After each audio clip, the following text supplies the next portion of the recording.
On this Thursday night, what Canada has to say about Donald Trump's unusual admission that in talking trade with Justin Trudeau, he just made stuff up. You'll hear for yourself the concoction Trump openly gloated about, why the White House says the president was right anyway. Plus, if this is how Trump deals with an ally, how might he handle the leader of North Korea?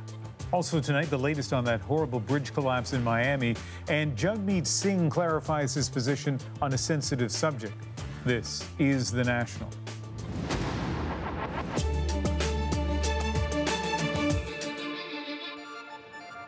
U.S. President Donald Trump has been called many things: brash, unpredictable, unapologetic, and today he was all three.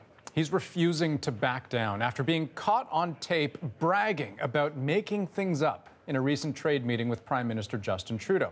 Have a listen to what Trump told a room full of political donors yesterday in Missouri.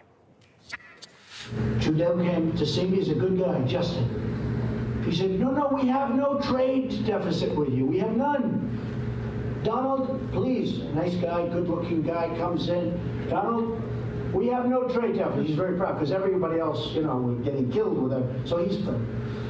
I said, wrong, Justin, you do. I didn't even know. Josh, I had no idea. I just said you're wrong. You know why? Because we're so stupid.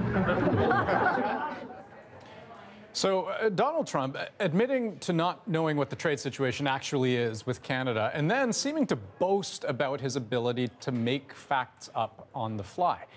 As Evan Dyer explains, it puts the Canadian government in an unusual position, and Trump, true to form, isn't budging at all. The president doubled down on his claims today in classic Trump fashion through a tweet. PM Justin Trudeau of Canada, a very good guy, doesn't like saying that Canada has a surplus versus the U.S., but they do. They almost all do, and that's how I know. Today, spokesperson Sarah Huckabee Sanders said official U.S. stats are wrong. They're not taking into account some of the additional things like energy and timber that wouldn't be included in those numbers, and once you include those, it shows that there actually is a deficit.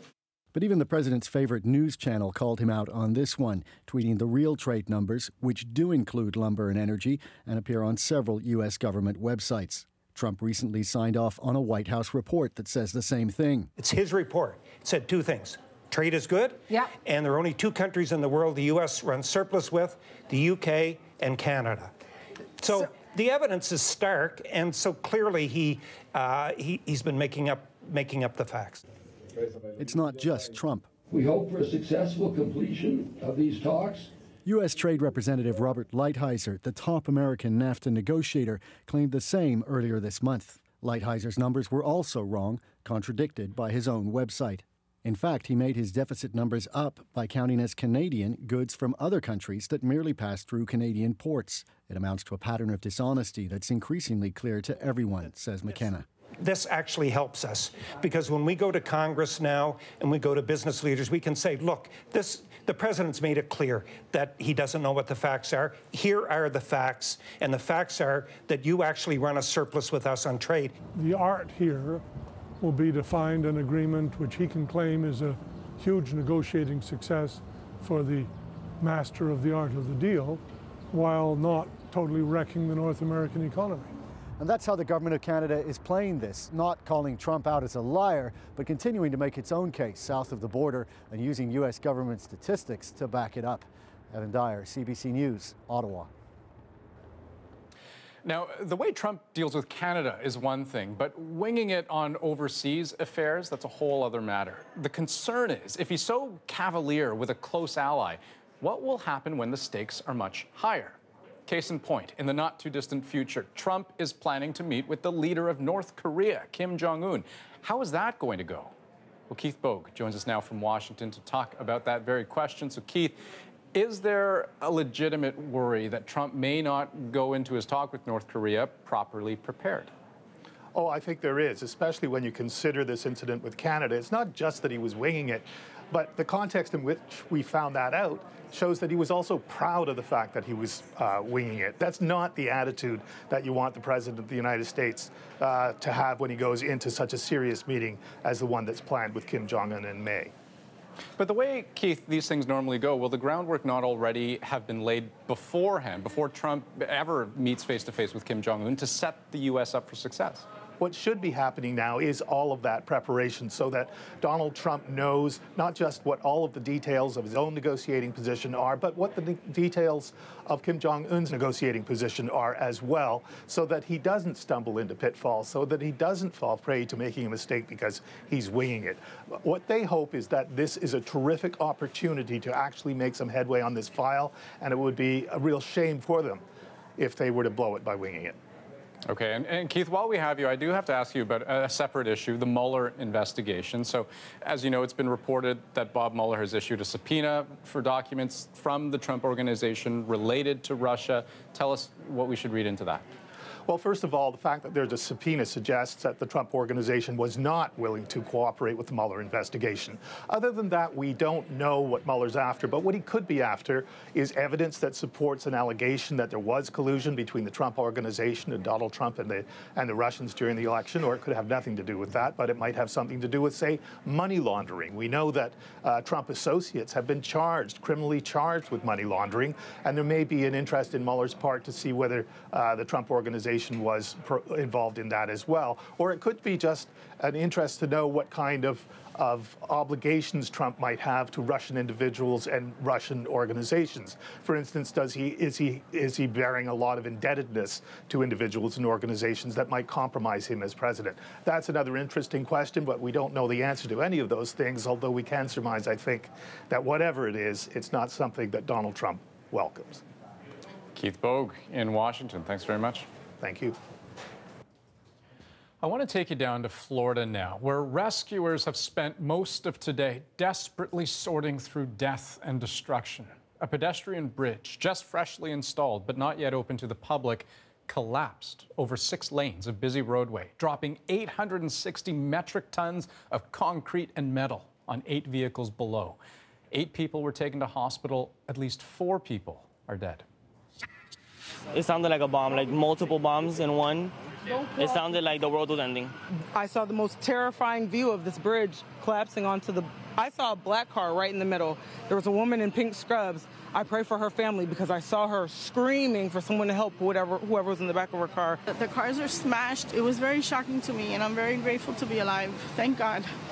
I was very close to losing my life. At that point, I saw a young gentleman in a Honda, and he still had life in him, and there was nothing I could do. He was squished, and so he put his hand out, and it fell to the side, and I knew he died at that time. Why would you continue building something when there's traffic moving under you? Because of their stupidity, that's why there's lost lives right now. Because they did not close down the street like they did 5 days ago when they started to build the bridge. Now, indeed, the bridge was built nearby and then lifted into place just last weekend when the road was closed to traffic. Very safe conditions, so there's no traffic, no pedestrians, so the conditions are very controlled. The 2 companies that worked on the bridge are known nationally for many successful projects, but they've also had projects go wrong. MCM was recently taken to court after a temporary bridge it built at a Florida airport broke under a worker's weight. He broke several bones. And the Fig Bridge Group helped build a structure in Virginia in 2012 that fell apart during construction. State regulators later said in that case, it was pure luck. No one was killed. British Prime Minister Theresa May visited the site of the chemical attack in Salisbury today. The victims, a former Russian spy and his daughter, are still in critical condition. Today, May received gestures of solidarity from some of the UK's allies, including a joint statement by France, Germany, the UK, and the US. This use of a military-grade nerve agent of a type developed by Russia constitutes the first offensive use of a nerve agent in Europe since the Second World War. Any such use by a state party is a clear violation of the Chemical Weapons Convention and a breach of international law. There is a growing chorus of condemnation for Moscow, but as Nala Ayed reports, those governments are now asking themselves, how far are they willing to go? After many days of talking, the focus today was to be seen doing. The British Prime Minister seeing for herself where nerve agent turned would-be assassination weapon. Focus, too, is on how else to respond. But what is important in the international arena, and we have taken this into NATO, into the United Nations, we'll be taking it through into the European Union, is that allies are standing alongside us. For now, the focus is a show of unity on Russia, the consensus outlined in that sharply worded joint statement. In it, they say there is no plausible alternative explanation to Russian responsibility for the attack, that Russia should answer all questions and live up to its responsibilities to uphold international peace and security. This is unacceptable. It has no place in a civilized world. So a show of solidarity, yes, but not much of a showing of teeth. It certainly looks like the Russians were behind it. For the U.S. today, doing meant imposing yet more sanctions on Russia, but for election meddling and cyber attacks. But so far, sanctions haven't been much of a deterrent. There are other tools available, maybe a wider trade embargo against Russian products, quarantining the Russian financial system, to the more provocative, like further expanding NATO membership in Russia's neighborhood. Are we prepared to bear a significant cost? What would it take to use those tools? I don't think that it's a case of we are where we are and the next thing will be war. There are things that we could do in between, but we have to be prepared to experience some pain in order to generate political gain, I suppose. Beyond expelling diplomats, Britain is, at least for now, also sticking to barbs, not blows. I think we have every right to tell Russia to shut up and go away. Britain and its allies will be under pressure to do more than fist bumping, to show teeth, to try to deter the next would-be state-sponsored assassin from haunting their streets. Nala Ayed, CBC News, London. The CBC's Chris Brown is following this story for us from our Moscow bureau. And Chris, what has the Kremlin said so far? Well, we've not heard directly from Vladimir Putin yet. He was said today to be in a meeting with his top military and security officials, leaving it to his top spokesperson to express what is said to be extreme concern with the, quote, destructive and provocative stance taken by the British. Of course, the Kremlin have floated all kinds of conspiracy theories about why this happened, who's responsible. One of the more popular ones coming out of there today is that, of course, the British may have staged this themselves, planted the nerve agent just to make Russia look bad and further isolate it internationally. So why not a swifter, stronger response from Putin? It's a good question. We have seen Russia hold off in the past on retaliation. It happened at the end of the Obama administration when the Americans brought in sanctions. The Russians waited until after Donald Trump was in office for a little while, perhaps to see if he was going to be much different, and then they moved. But Russia does like to react strongly to this. The foreign minister today, Sergei Lavrov, did say that they were going to be reciprocating by expelling British diplomats soon, but obviously that did not happen today. One of the conspiracy theories that we've heard from the Kremlin is that this was all done by the British to interfere in the Russian presidential election, which is coming up on Sunday. So perhaps the thinking here is, well, let's not do this and steal the thunder away from Vladimir Putin just days before he's about to be assuredly re-elected. Ian. Thanks, Chris. Now to a story about a go-to retailer for many Canadians. Costco is under investigation by the Ontario government after demanding $1.2 million in potentially illegal payments from a generic drug maker. The Fifth Estate has learned the payments are part of what critics call a practice of hidden kickbacks. They say it's driving up generic drug prices for all Canadians. Mark Kelly has our story. Costco's multi-billion-dollar business model was built largely on selling food in bulk, but the retail giant is aggressively building its pharmaceutical business too. While the retailer has rock-bottom dispensing fees, what consumers probably don't know is Costco has been active in an industry-wide practice that critics say can significantly drive up the price of generic drugs. Tony Galeisi, a generic drug salesman turned whistleblower, is now leading a one-man battle against Costco to expose that hidden practice. I'm talking to you because I think everyone needs to know what's going on. He secretly taped a phone conversation with Costco. This is what being strong-armed sounds like. This is what I would like to see, and this is a minimum to ensure that, well, not ensure, but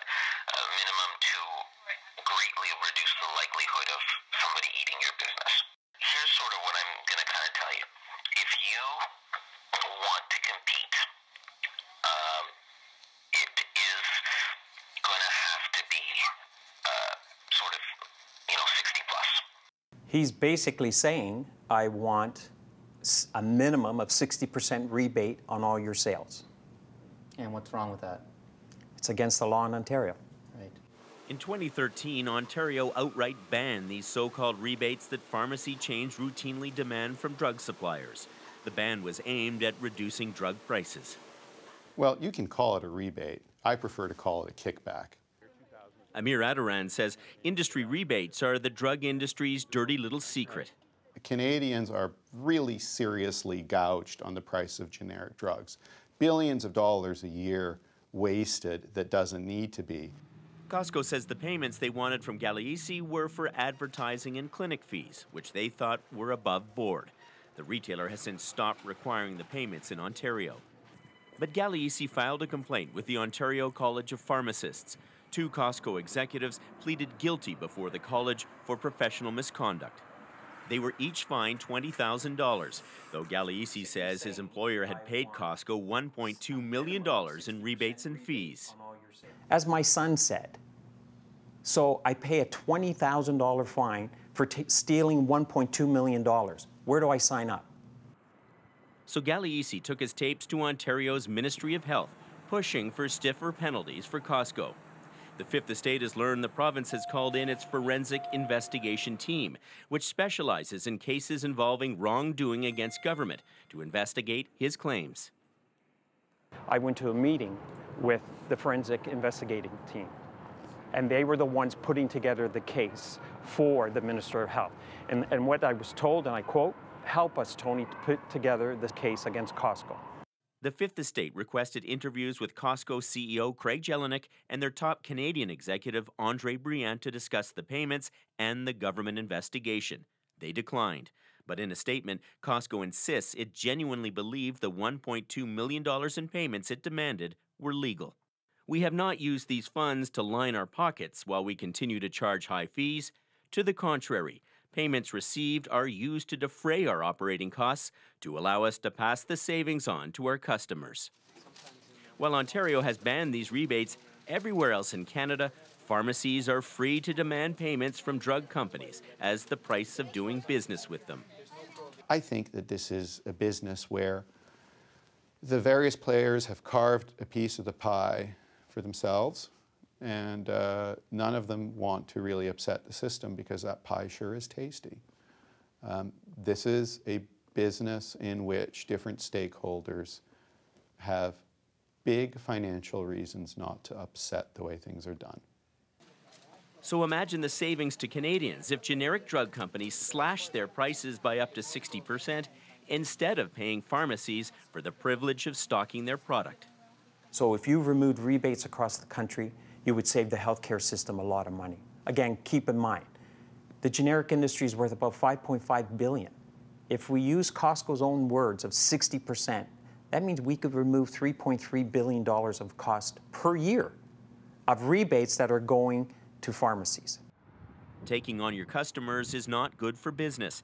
Gagliese has since lost his job, but he doesn't regret being a whistleblower and shining a light on the darker side of Canada's drug industry.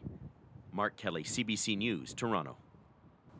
And you can watch Mark's entire investigation tomorrow night on the Fifth Estate. That's at 9 on CBC Television, 9:30 in Newfoundland. Now let's take a look at what's ahead on tonight's show. 7 years of war in Syria has left millions homeless. Derek Stoffel will have the story of 2 families, one that made it safely to Canada and another that did not. But first, NDP leader Jagmeet Singh is answering some tough questions tonight that have been dogging him about Air India. And a little later, a CBC Marketplace investigation reveals an ugly truth at the beauty counter. So what we found is a lot of the samples had Staphylococcus aureus in, and a fair number had mold in.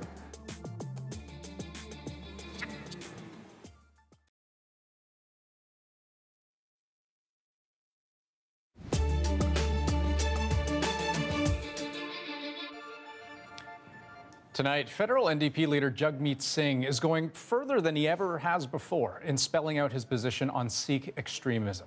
For a long time, his critics have skewered him for not being clear. But to answer some direct questions, some that he's previously avoided, Singh sat down with our David Cochran. Air India was the worst terrorist attack in the history of our country.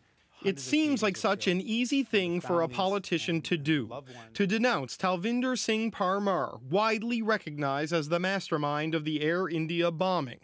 But it took months as NDP leader for Jagmeet Singh to do that. Should you not condemn the glorification of Talvinder Parmar when he's the mastermind of the Air India bombing? The inquiry identified specifically Talvinder Singh Parmar, and I accept the findings of the investigation, of the inquiry. I accept them and I condemn all those responsible. So you accept that Talvinder Parmar was the mastermind of Air India? Yes, I accept the findings of the inquiry, and that's one of the findings. When Singh was repeatedly asked to do this just a few months ago, he hedged, denouncing the bombing, not the bomber.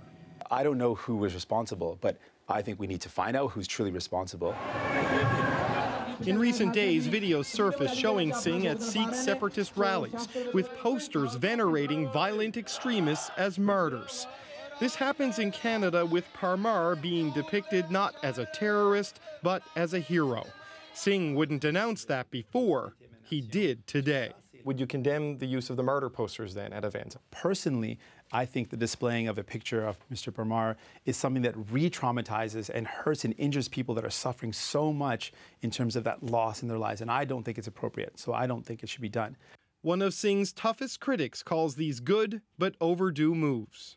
Well, on both counts, I think he's done the right thing, better late than never. But denouncing the posters doesn't mean Singh will boycott events where those posters appear. He says many Sikhs were traumatized by the cycle of violence that ripped through India in the 1980s and led to thousands of deaths. Singh wants to reach out to people who feel that anger and venerate people like Parmar out of rage. Or I could not go and leave that space vacant to be filled by someone else who may not have the same message that I have. A message he is only now delivering publicly. David Cochran, CBC News, Ottawa. And we have much more ahead for you tonight. The number of Canadian peacekeepers is at an all-time low. Why is that? But first, after 7 years of war, another mass exodus tonight in Syria. Thousands joining the millions who have already been forced to flee. You'll hear from two families who had to leave it all behind. Next.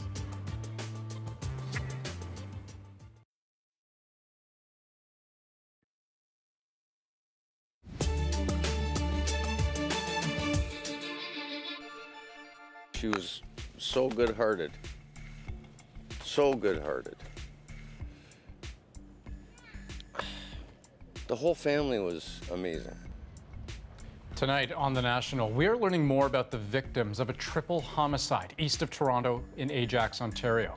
Krasimira, or Chrissy Pajanovsky, was found dead in her home, along with her 15-year-old son, Roy, and her 13-year-old daughter, Vernalia, who was badly hurt but later died in hospital. The man charged in their deaths, Pajanovsky's boyfriend, Corey Fenn. He appeared in court today, bloodied and bruised, facing 3 counts of second-degree murder. It's been 3 days of searching now, and still no sign of a 10-year-old boy who's gone missing in Montreal. Ariel Jeffrey Kouakou disappeared on Monday after leaving his house to go visit a friend. Search crews have scoured parks, riverbanks. A police helicopter has joined the search too, but no luck. Police still aren't sure whether Kouakou wandered off on his own or if he was kidnapped. And in Florida today, officials released surveillance video from the day of the school massacre in Parkland. And that video confirms accounts that the school's only armed sheriff's deputy stayed outside as the shooting unfolded. The attack began at Marjorie Stoneman Douglas High School at 2:21 p.m.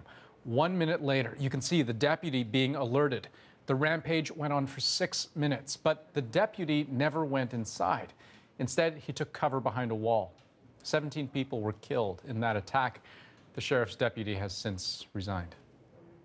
An anniversary today no one is celebrating. The war in Syria began 7 years ago, and it is still raging, with battles in the country's north and east involving a tangle of factions and regional powers hoping to grab what they can of a battered country. But few places are feeling the pressure of war like eastern Ghouta. Thousands left the opposition enclave under a massive accusation, telling Syrian state television they were held back by the rebels.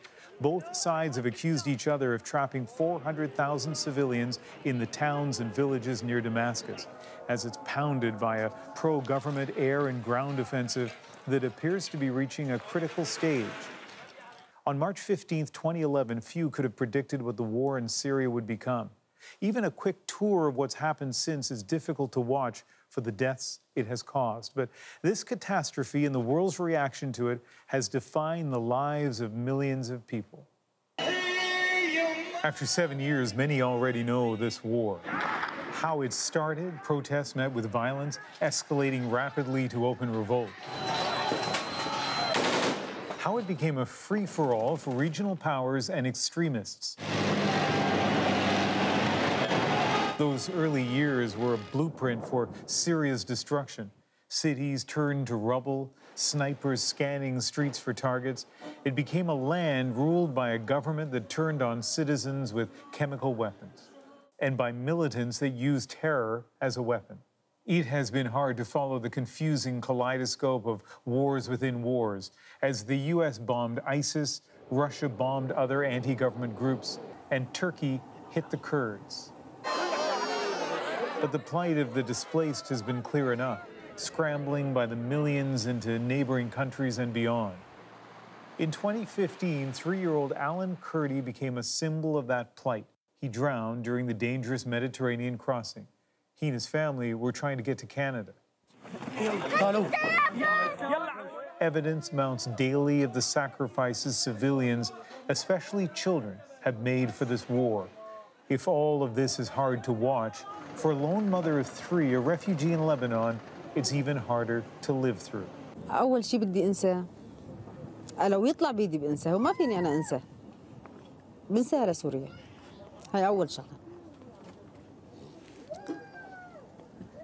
بنسى بيتي بنسى محل ما كنت بارك بنسى رفقاتي بنسى كل شيء بس ما في الواحد ينسى ما بينسى.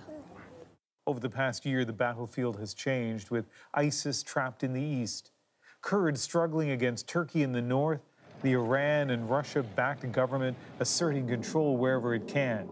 The UN is already warning about the next crisis. After Eastern Ghouta, we may see tremendous battles now in and around Idlib. Idlib is in many ways a gigantic refugee camp. We cannot have war in a refugee camp. And as that refugee in Lebanon mentioned, even if many might want to forget, they can't. In Canada, tens of thousands of Syrians are making a new life. And as Derek Stoffel explains, they're struggling to reunite with those they have left behind. If you're looking for a hint of how the Suleiman family is settling into Canada, it's on the dinner table. Pizza. Takeout just isn't an option where they're from in Syria. But Amani, her husband Yassin, and their children are now among the 50,000 Syrians resettled in Canada. They live in Toronto. The kids go to school. Amani is learning English, although she still prefers to talk in Arabic. My life has changed. Canada. You feel like a human being here. But like so many Syrians, Amani was forced to leave so much behind. In Jordan, we met Omar El Moyasate, Amani's first cousin and best friend. Along with his wife and their daughters, they fled Syria back in 2012. But Omar is still in Jordan, though he desperately wants to leave. My kids only go to school in the afternoons. They are learning nothing here. I want them to get a good education. Omar's story is now shockingly familiar. 5 million Syrians have fled and are now living as refugees, most in the Middle East and Europe. Omar and his family once lived in eastern Ghouta. That's where the latest terrible chapter in Syria's war is unfolding right now. Unrelenting airstrikes by Syria's military and clashes with rebel forces have left more than 1,000 people dead in the last month. Omar is still in touch with people in the area. If we hadn't left, we would face what my friends face whenever they leave their homes. They have to say goodbye to their families because they might not come back. The toll from Syria's war is staggering. There is no longer an official count, but it's thought that about 500,000 people have been killed. Amani says Syria's President Bashar al-Assad shoulders most of the blame. The fact that he killed his own people, I hate him, and I hope he sees a lot of suffering. But for now, it's the people of Syria who have suffered, especially the children, says Omar's wife, Dua. They have lost their childhoods. We grew up playing and having fun, but they have missed everything. I feel so sad for them. Amani brought some of the family photos to Canada. It's difficult for her to look at how life was before the war, even harder to picture how it will all end. This war has brought no benefits. Bashar al-Assad became more oppressive and more evil. Our youth, that were like flowers, are all gone. We lost everything. Every year we say that this year the war will end, but it doesn't happen. There is no hope. The two families sometimes get together over Skype. Today's chat is particularly emotional as Amani gives an update. She's trying to get Omar and his family to Canada. She tells Omar's oldest daughter that she will bring them over. God willing, I'll see them again. I know Canadians. They will help me. I wish we could go to Canada because it's the ambition of every parent to give a good life to their children. But both know it will be difficult. Canada is still resettling some family members from Syria, but not cousins. And that means Omar, his wife and kids could remain stuck in Jordan as the war that has changed the lives of these two families rages on. Derek Stoffel, CBC News, Amman. Canadians continue to sponsor Syrian refugees, but immigration authorities are working through a tremendous backlog. As of December, officials were still processing 20,000 applications, most of those sponsored by private groups. Citizenship and Immigration Canada hopes to work through that backlog by 2019 and reduce processing times for future claims to 12 months. Coming up on The National, a CBC Marketplace investigation into makeup testers and what you're actually putting on your skin. It's been years that I've been doing this, and I just find out about it. Unbelievable. We'll show you what's hiding on those samples. And remember, you can go deeper on the stories of the day earlier in the day. Subscribe to our newsletter at cbcnews.ca/The National. The National Today takes you inside our journalism every afternoon.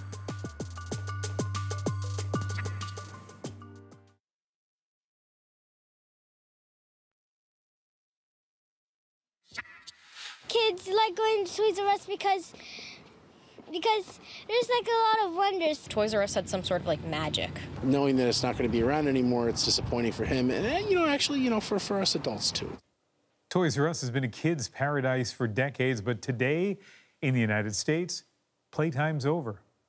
The company closing all 735 of its U.S. stores and selling other locations around the world. So what does this mean for Toys R Us here in Canada?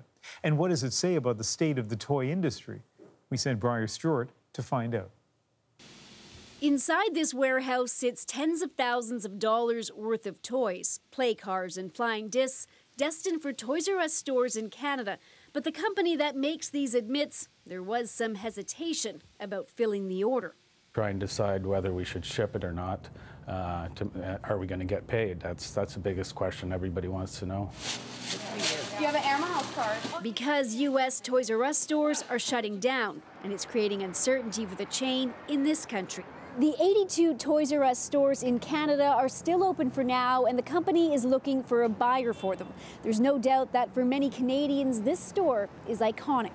It was a getaway, you know. Carol Marks remembers trips to Toys R Us as a mom, and now makes them as a grandparent. They say it's going to be a generation of crying.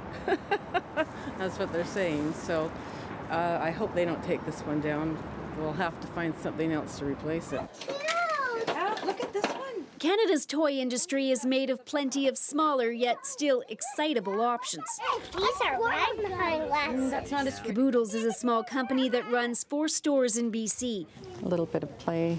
For nearly 40 years, Lee Richmond has been testing and ordering toys. She says her business has thrived, not in spite of being small, but because of it. We have people that just look to independent toy stores because they want the quality of product and they want the customer service, they want advice. Like the customers that come into this store, we often spend quite a bit of time with them.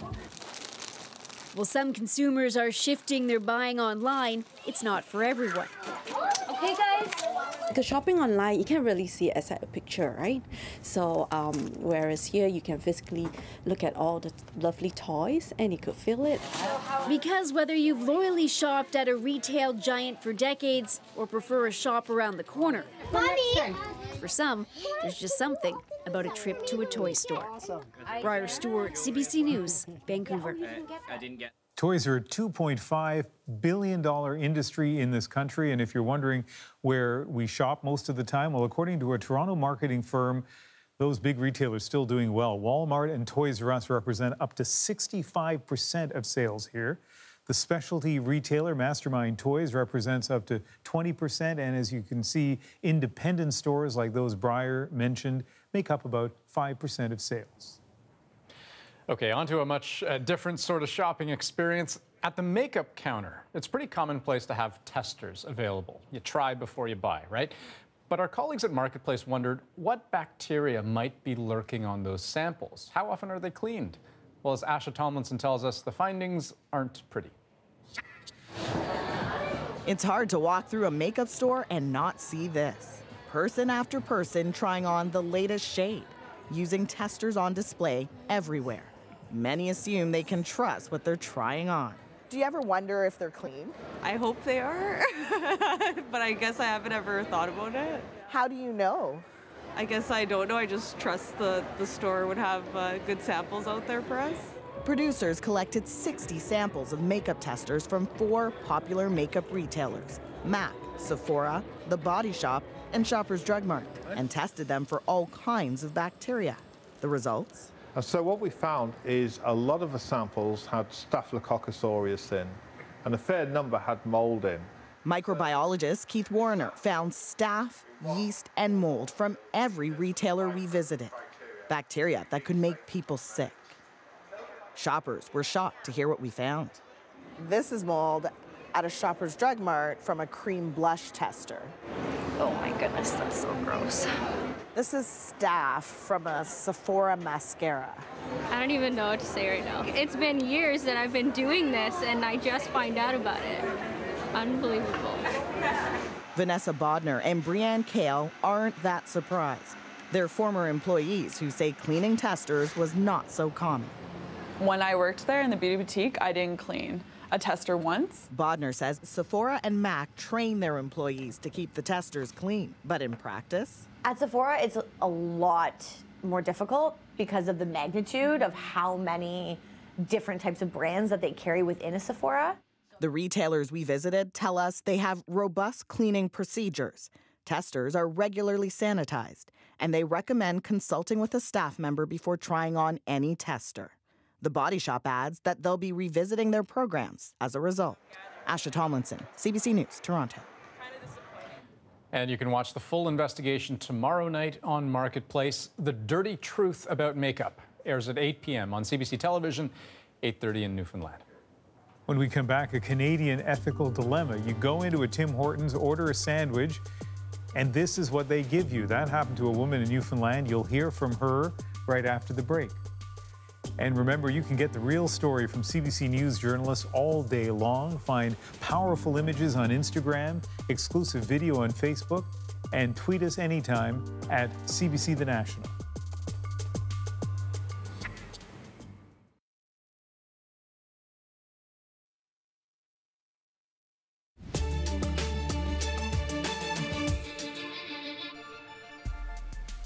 Tonight on The National, some breaking news out of Ontario. The PC party has blocked its former leader, Patrick Brown, from running in the upcoming provincial election. In a statement tonight, the party said its nominations committee met today and decided unanimously that Brown was not an eligible candidate.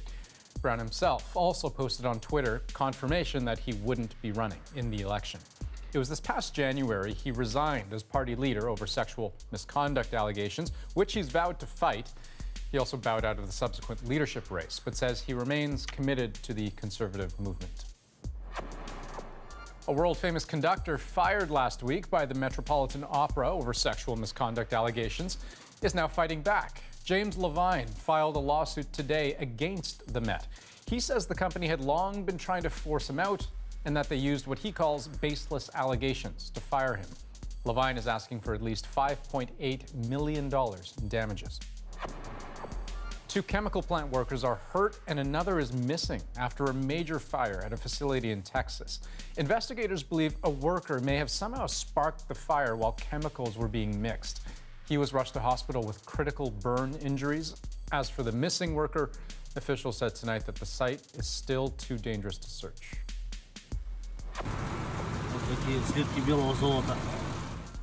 And you could say it was raining gold today in Russia. This video was taken at an airport in East Siberia. According to local media, a cargo plane was taking off when its hatch broke open. That sent more than $360 million worth of gold and other precious metals flying. And there's a Canadian connection here. CBC News has confirmed that the cargo came from a mine owned by a Canadian company, Kinross Gold. The good news, they say all the bars that fell from the plane have since been recovered. Or maybe that's bad news, depending on your perspective. Okay, for many Canadians, this country's contribution to peacekeeping is a source of great pride. But Canada's presence overseas is dwindling, despite promises from the Liberal government to beef up this country's commitment. Murray Brewster walks us through it all. The mythology of peacekeeping runs deep in this country, and there are statues to prove it.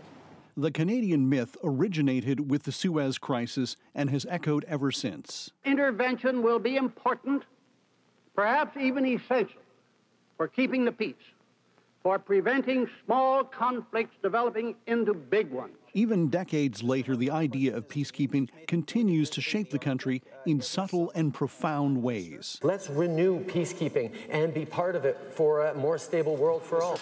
The Liberal campaign in 2015 promised a substantive return to peacekeeping.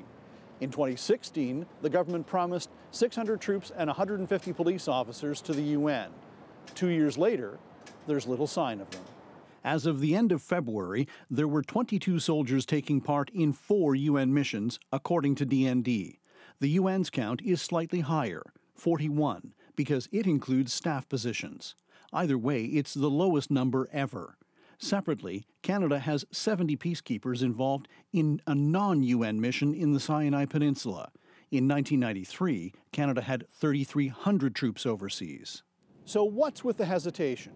The Liberals, it would seem, are victims of their own success in myth-making. Polls conducted for DND have repeatedly shown that when it comes to peacekeeping, Canadians have a selective memory. Canadians choose to remember Cyprus. It was safe and we were doing good. Canadians choose not to remember the bad times, Rwanda being one of them. The civilians have been massacred. And it is those nightmares that haunt governments today. They've realized that a peacekeeping mission, especially in Africa, where most peacekeepers are now deployed, is a pretty dangerous business. And quite honestly, the government has or should have higher priorities. Some UN diplomats say they have given up waiting for Canada. Murray Brewster, CBC News, Ottawa. So Canada has a total of 41 personnel supporting UN peacekeeping missions. Let's put that number in perspective by looking at where some of our closest allies stand. For a variety of reasons, France, Germany, and the UK each have hundreds of peacekeepers overseas.